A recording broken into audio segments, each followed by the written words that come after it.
Why your weakness might be your greatest strength. The thing you've been trying to hide might be the thing that was meant to save you. Most people spend their lives fighting part of themselves.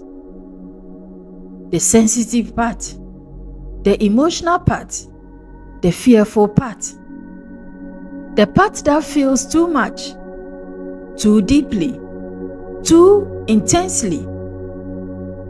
And if that sounds familiar, this may be more personal than you realize. Maybe you spent years wishing you were different, wishing you were stronger, more confident, less emotional, less affected by people's words, less vulnerable. You watch other people seem fearless, unbothered, certain, and secretly wonder, why can't I be like that? So you begin a quiet war against yourself. You criticize yourself. You correct yourself. You hide parts of yourself. You learn to perform strength while feeling fragile inside. You learn to smile while struggling. You learn to pretend. And after a while, you no longer know where the marks ends and you begin. Friend, there was a young man named Daniel. Growing up, he was told he was too sensitive. When others laughed things off, he felt them.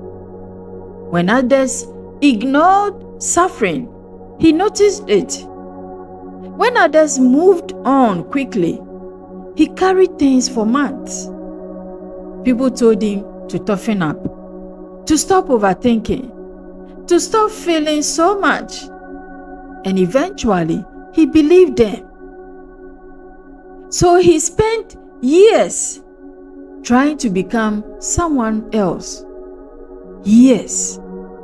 Yet, no matter how hard he tried, he couldn't silence that part of himself. Then, something unexpected happened. A friend went through a devastating loss. Everyone offered advice. Everyone offered solutions. But Daniel simply listened for hours. No fixing. No speeches. No pretending. Just presence. Years later, that friend told him something he never forgot. He said, "You were the only person who made me feel understood." In that moment, Daniel realized something. The very thing he thought was his weakness had become someone else's healing. And maybe that is where this conversation begins. Because what if weakness is not always weakness? What if sometimes it's misunderstood strength? Think about that.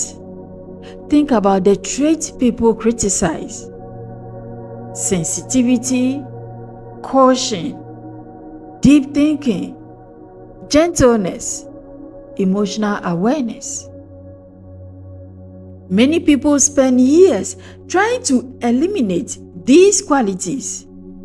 Yet, those same qualities often become empathy, wisdom, compassion, discernment, connection. Friend, the world often rewards what is loud, but life is often changed by what is quiet.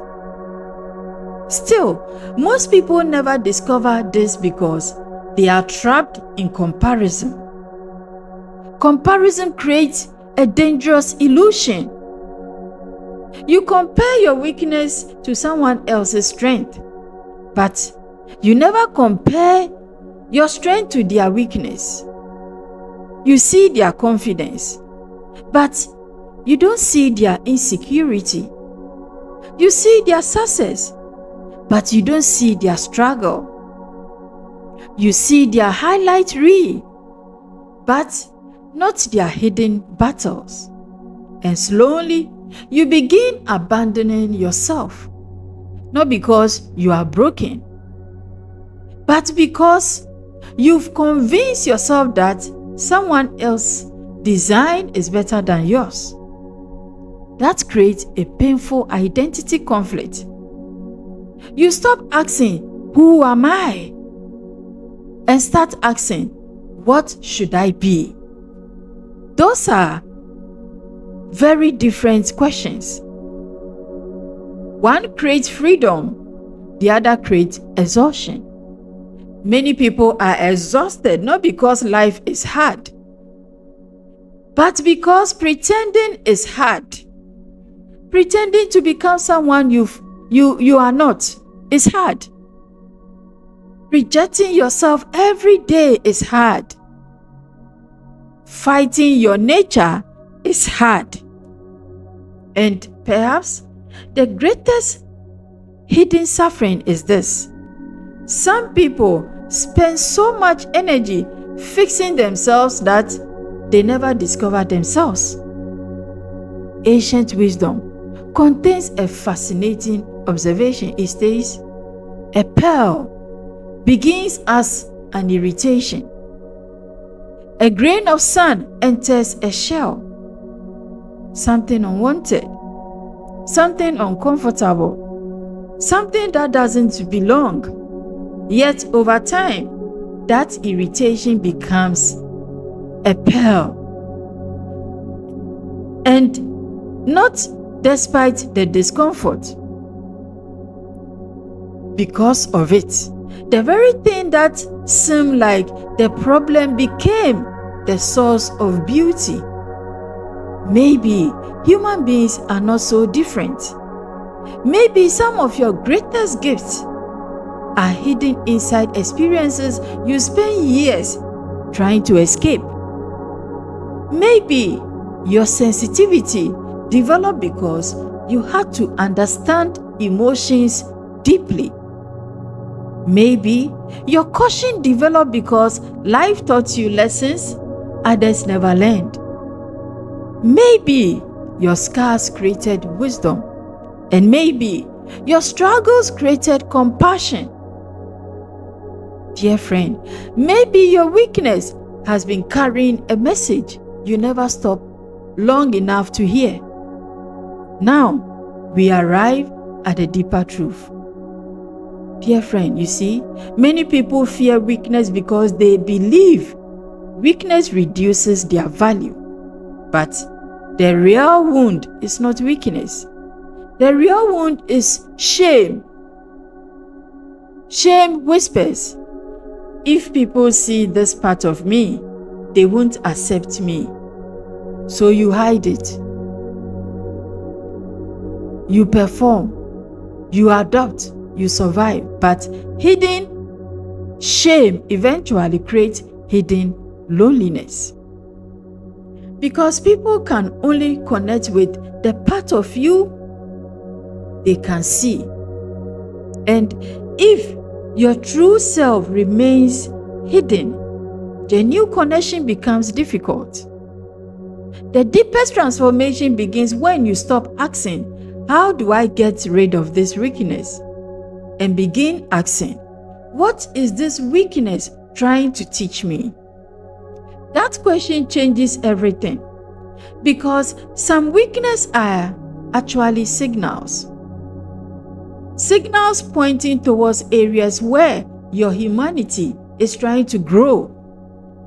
This is why one of the most powerful scriptures ever written says, "My grace is sufficient for you, for my power is made perfect in weakness." Dear friend, for many years, people misunderstood those words. They thought weakness disqualifies them. But the scripture suggests the opposite. That weakness may be the very place where your strength is discovered. not strength built on pride. Strength built on honesty. Strength built on humility. Strength built on truth. Now, my dear friend, I want to offer you a healing experience. This is the solution, not advice. This is an experience. Tonight, take a sheet of paper. On top, write my greatest weakness. Then underneath, write every reason you dislike that part of yourself. Everything, write everything. Do not hold back. Now, beside each reason, write one question. And that is, what hidden strength might exist inside this? If you are sensitive, could that sensitivity be empathy? If you are cautious, could that caution be wisdom? If you overthink, could part of that be deep awareness? If you failed repeatedly, could that failure have built resilience?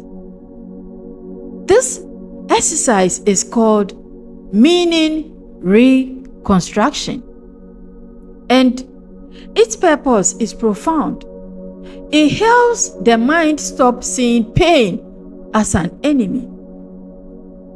It helps you discover hidden value inside experiences you've rejected. It reduces self-judgment. It increases self-acceptance. It creates emotional healing because it changes the story you tell yourself about who you are. The moment the story changes, the identity begins to change. Friend, think of a tree during a storm.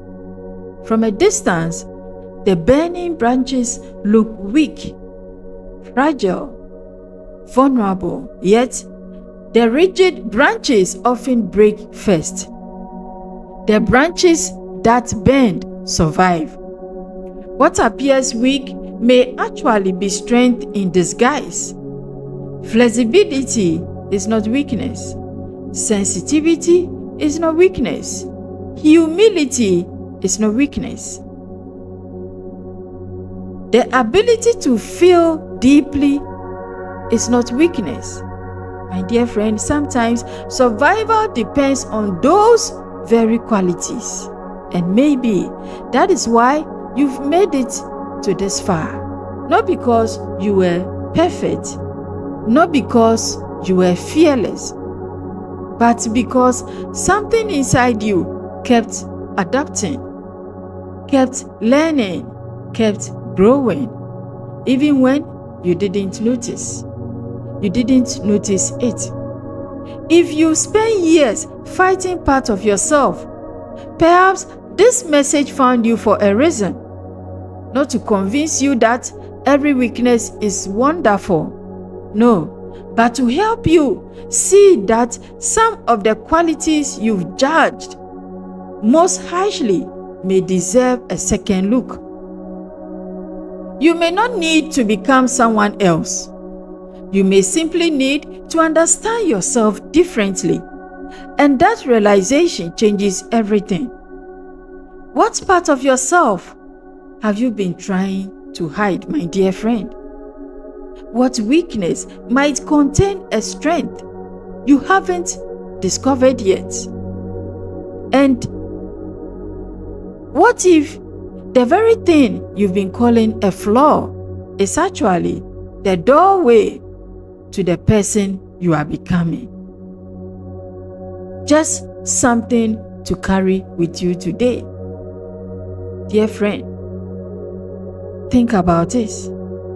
Listen to it again and again, and share your experience in the comments so that we all learn from one another. Thanks so much for being with me to this far. If this message awakened something within you, prompted you, share it and leave your experience in the comment so that someone reading, all of us, will pick an inspiration from. Thanks so much. I am P. Zipporah.